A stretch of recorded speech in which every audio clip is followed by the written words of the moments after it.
Anggota Komisi 7 DPR dari fraksi Hanura Inas Nasrullah menyatakan masalah Freeport bisa dibawa ke arbitrase internasional karena perusahaan asal Amerika Serikat itu banyak melanggar kontrak.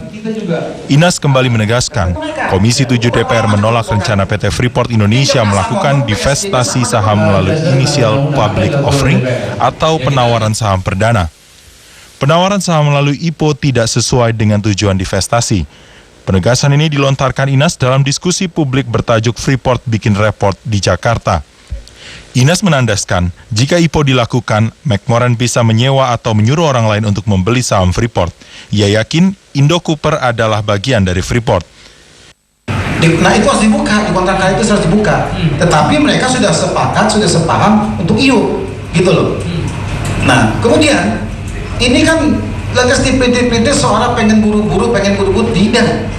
Sudah dikatakan dari awal, tetap 2019 akan dibicarakan IUP-nya seperti apa, bukan kontrak karya.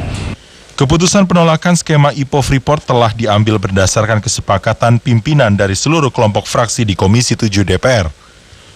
Pelepasan saham PT Freeport Indonesia yang akan diambil alih pemerintah Indonesia dinilai jebakan, seolah Indonesia akan menyetujui perpanjangan kontrak karya PT Freeport. Kontrak karya PT Freeport Indonesia akan berakhir pada 2021 dan sesuai amanah Undang-Undang Minerba tidak boleh diperpanjang. Pakar Hukum Pidana Universitas Indonesia, Kudri Sitompul menyatakan jika PT Freeport memakai hukum Indonesia, maka harus tunduk pada hukum Indonesia. Terkait rekaman Freeport, aspek pidananya harus dibuktikan dulu.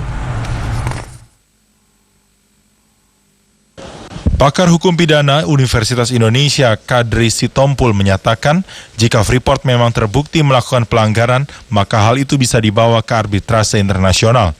Terkait adanya rekaman pembicaraan pertemuan antara petinggi Freeport dengan Ketua DPR Setia Novanto, aspek pidananya harus dibuktikan terlebih dahulu.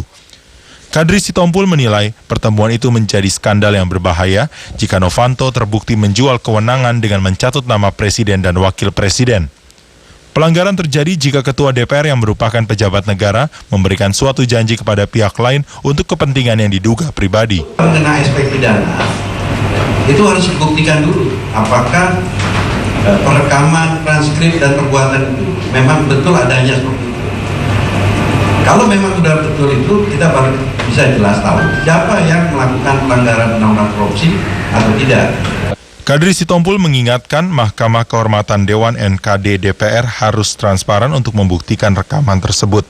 Pasalnya Novanto mengaku rekaman itu belum tentu suaranya karena bisa saja diedit. Namun bila tidak terbukti, ada ancaman pidana terhadap pihak yang menyebar rekaman itu. Anggota Komisi 1 DPR dari fraksi PDI Perjuangan Effendi Simbolon menyatakan Presiden Joko Widodo harus tegas soal perpanjangan kontrak karya PT Freeport Indonesia. Polemik perpanjangan kontrak perusahaan asing asal Amerika Serikat itu dinilai hanya bisa diakhiri oleh Presiden. Mengingatkan terhadap pelanggaran ini sejak awal. Effendi Simbolon menekankan Presiden dan DPR agar melihat dengan jernih pertambangan di Papua dan harus dikelola secara moderat. Anggota DPR dari fraksi PDI Perjuangan itu berharap polemik Freeport tidak digeser ke hal-hal yang tidak perlu. Indonesia saat ini memiliki kesempatan emas untuk mendapatkan 51% prosentase saham PT Freeport, sehingga kedaulatan negara akan terpenuhi. Effendi Simbolon yakin Indonesia punya kemampuan untuk menyerap saham PT Freeport. Undang-undang mengamanatkan divestasi saham sekurang-kurangnya 51%. Effendi Simbolon juga menandaskan Presiden cukup menyatakan secara terbuka mengenai perpanjangan PT Freeport dengan poin-poin syarat yang mengutamakan kepentingan nasional. Presiden harus stick kepada peraturan perundang-undangannya. Pemerintah dalam hal ini Presiden jangan kemudian terbawa gitu dengan apa yang sekarang gonjang-ganjing segala hal. Saya tidak mengatakan bahwa apa yang disampaikan di MKD itu tidak dilanjutkan, silakan saja. Tetapi yang paling prinsip yang lebih mendasar bagi kita adalah bagaimana kita mengelola sumber daya alam kita dengan hukum-hukum internasional tetapi yang mengedepankan national interest kita. Hal senada juga dilontarkan oleh mantan Dirjen Minerba Kementerian ESDM era Presiden Susilo Bambang Yudhoyono, Simon Sembiring. Simon meminta pemerintah kembali pada Undang-Undang Minerba. Jika Freeport meminta perpanjangan kontrak karya, maka hal itu melanggar undang-undang karena yang berlaku saat ini harus berupa izin usaha pertambangan atau IUP dan IUP khusus. Industri kecil dan menengah di Sulawesi Tengah akan lebih dikembangkan dengan bertambahnya industri pengolahan kakao. Untuk itu, pemerintah Provinsi Sulawesi Tengah membangun rumah coklat sebagai sarana pertumbuhan industri coklat. Rumah coklat yang didirikan pemerintah Sulawesi Tengah di Palu diresmikan Menteri Perindustrian Saleh Husin merupakan upaya pemerintah untuk mengelola coklat yang selama ini dijual dalam bentuk mentah. Dengan fasilitas yang ada di rumah coklat, buah kakao dari petani diolah menjadi bahan setengah jadi dan dijual kepada pabrik pengelola kakao. Pada kunjungan kerja di Sulawesi Tengah, Menteri Perindustrian Saleh Husin juga meresmikan pabrik es balok di Pelabuhan Perikanan Donggala. Pabrik es balok yang diresmikan diperuntukkan bagi para nelayan mengawetkan tangkapan ikan nelayan. Pabrik es balok ini mampu memberikan pelayanan bagi para nelayan yang selama ini mengalami kendala dalam menyimpan hasil tangkapan ikannya. Pabrik es balok ini merupakan bantuan dari Dirjen Industri Agro Kementerian Perindustrian yang diharapkan mampu memberikan kemudahan bagi nelayan untuk mengawetkan hasil tangkapan ikannya.